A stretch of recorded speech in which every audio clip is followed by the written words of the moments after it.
আমি সবজি রান্না করার জন্য সবজি কেটে নিয়েছি,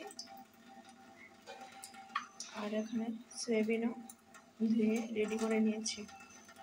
তেল গরম হয়ে যাওয়ার পরে ফোড়ন দিয়ে সবজিগুলো দিয়ে দিয়েছি।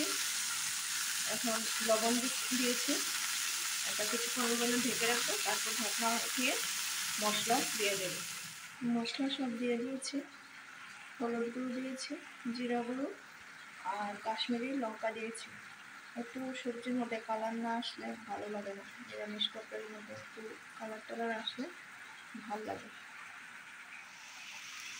সব মশলা নেড়ে চেড়ে মিশিয়ে নিয়েছি, এখন সয়াবিনগুলো দিয়ে দেবো। সয়াবিনগুলো ভাজিনি, সবসময় ভেজে দেওয়া দরকার নেই, গরম জল দিয়ে ভালো করে ভিজিয়ে রাখলে কিছু সময় ডাইরেক্ট দিয়ে দিলে খুব টেস্ট আসে।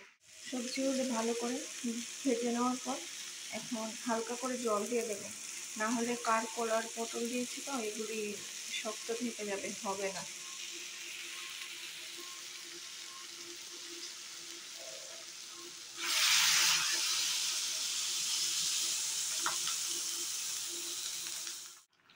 তরকারি রান্নাটা হয়ে গেছে।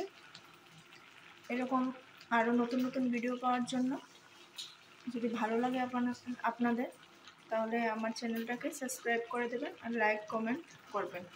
টাটা, আজকের মতো।